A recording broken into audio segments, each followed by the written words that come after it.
Bonjour les amis, bienvenue sur la chaîne. On se rappellera tous du film Nicky Larson de Philippe Lachaud, donc de la bande à Fifi, qui franchement pour ma part, je l'avais plutôt bien aimé.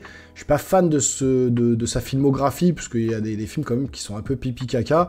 J'avais beaucoup aimé Babysitting, comme beaucoup je pense, mais je trouve que pour Nicky Larson, il avait su insuffler son amour pour le manga, pour l'anime, parce que tout était respecté, les codes étaient là, les personnages, les musiques, l'histoire originale, les blagues, l'action, tout était là pour nous mettre dans l'ambiance Nicky Larson, et je trouve qu'il avait frappé fort de ce côté-là pour un film français de genre, encore une fois. Et ben, il s'en était plutôt pas mal sorti, avec en plus la validation du scénario et de tout le reste par l'auteur du manga japonais. Donc franchement, j'avais trouvé ça cool. Mais là, aujourd'hui, on est là pour parler du trailer du nouveau film Nicky Larson japonais qui va sortir sur la plateforme Netflix au mois d'avril. Donc j'ai vraiment hâte de voir ça. J'espère que ça va être beaucoup mieux que le film avec Jackie Chan, puisque là, pour le coup, le film Nicky Larson avec Jackie Chan, c'était une catastrophe. Et là, j'ai l'impression que d'après les premières images qu'on avait vues et d'après les photos que vous voyez juste derrière, ça a l'air d'être plutôt fidèle. Donc on lance le générique et puis on se fait la réaction au trailer du film Nicky Larson japonais qui sort sur Netflix très bientôt. C'est parti.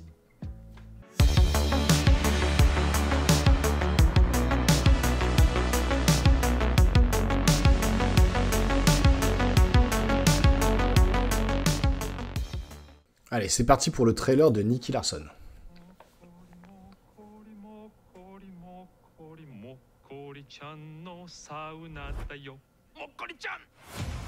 Bon, déjà, l'obsession, l'obsédé Nicky Larson est bien là. XYZ.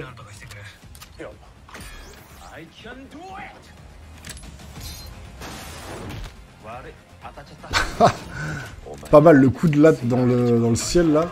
Il y a de l'action. Voilà, il y a le côté obsédé.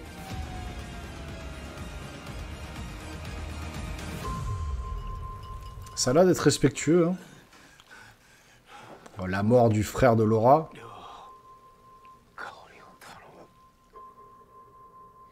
C'est mieux joué qu'avec Philippe Lachaud, je trouve. La mort, là. Ah bah là. Parfait, la musique. Ça a l'air d'être explosif, hein.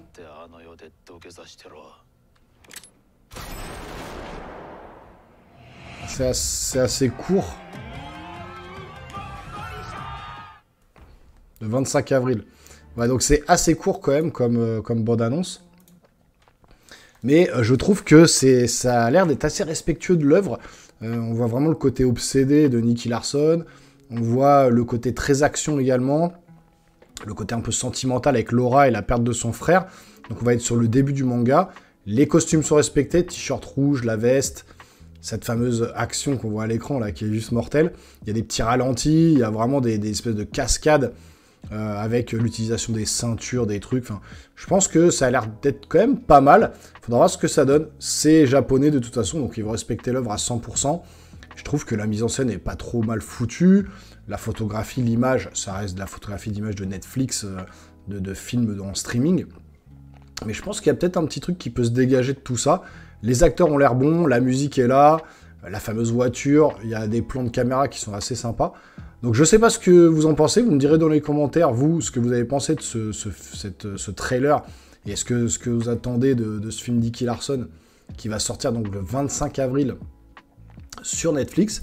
Moi en tout cas, bah, je suis toujours hypé hein, dès qu'on fait les live action de manga animé ou autre, sauf DBZ et Saint Seiya.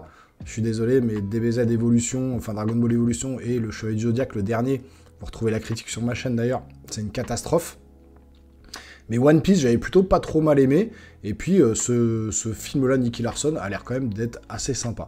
Donc, vous me direz tout ça en commentaire. N'hésitez pas à vous abonner à la chaîne, activer la petite cloche et lâcher un gros pouce en l'air. Et nous, les geeks, on se revoit très rapidement sur une prochaine vidéo. Portez-vous bien surtout.